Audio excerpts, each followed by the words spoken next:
नमस्कार दोस्तों, आप सबका स्वागत है फनकार के दूसरे एपिसोड में। मैं हूं आपका दोस्त मुबशिर दाऊदी।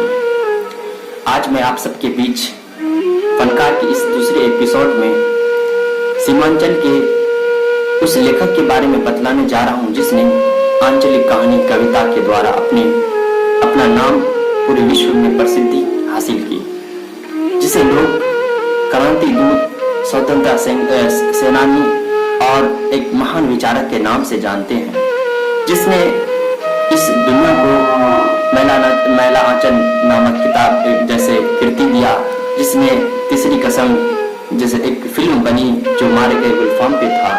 जी हाँ दोस्तों, उस विचारक का नाम, उस क्रांति दूत का नाम, उस स्वतंत्रता सेनानी का नाम, उस कलम के सिपाही का नाम कुछ और नहीं, उसका नाम फणीश्वर नाथ रेणु था। फणीश्वर नाथ रेणु का जन्म 4 मार्च 1921 को पूर्णिया जिला, जो अब अररिया जिला के फौरगंज के औराही हिंगना में होता है। उनके पिताजी एक संपन्न किसान से बिलोंग करते हैं और वो मालदा जिला से आकर सीमांचल में आकर बसते हैं। उसके पिताजी धनु जाति से ताल्लुक रखते हैं, क्योंकि धनु जाति में 2 उपजाति होते, एक विश्वास और एक मंडल। उसके पिताजी मंडल से संबंध रखते थे और साथ साथ वो स्वतंत्रता सेनानी के साथ साथ वो कांग्रेस के जमीनी कार्यकर्ता थे।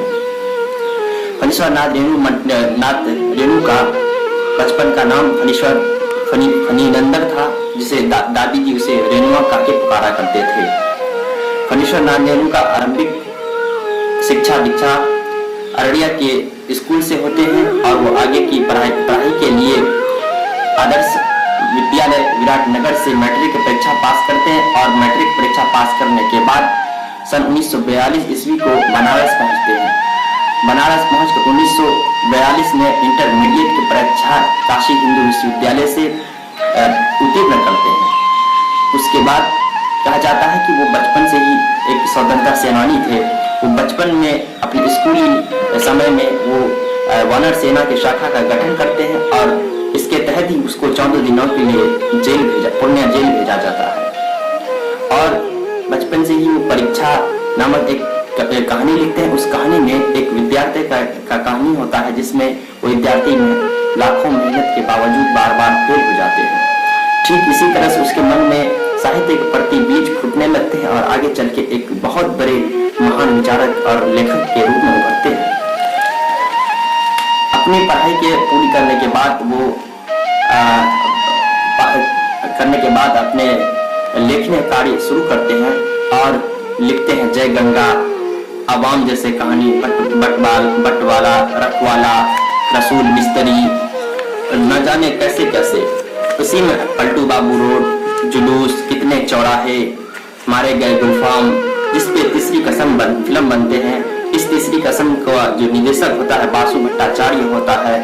और इस तरह से कलाकार, रखवाला, बट बाबा, रसूल मिस्त्री, बीमारी की दुनिया, मजहब और आदमी और नेपाली क्रांति कथा जैसे कृति को लिखकर इस दुनिया में प्रसिद्धि हासिल करते और इसके साथ प्रति परिकथा, इस प्रति परिकथा में सीमांचल जितने प्रति होते हैं उसके बारे में वर्णन किया गया है। मैला आंचल तो लिखकर वो अपने दुनिया में प्रसिद्धि हासिल करते हैं। मैला आंचल का अनुवाद रूसी भाषा के साथ साथ अन्य यूरोपीय भाषा में हो चुका है। इस तरह से वो पूरे दुनिया के सभी लोगों के दिलों में राज करने लगते हैं। अगर फणीश्वर नाथ रेणु के निजी जीवन के बारे में बात की जाए तो उसने अपने जीवन काल में 3 शादियां की है। पहली शादी रेखा नामक लड़की से करते हैं और दूसरी शादी पद्मा नामक से, जिससे 4 बच्चे प्राप्त होते हैं उसे, और तीसरी शादी लतिका राय नामक एक नर्स से होती है जो जब उसको बीमारी टीबी का पकड़ता है तो वो उसके सेवा में आते हैं और वो आगे चल के उसके जीवन में शामिल हो जाते हैं। फणीश्वर नाथ रेणु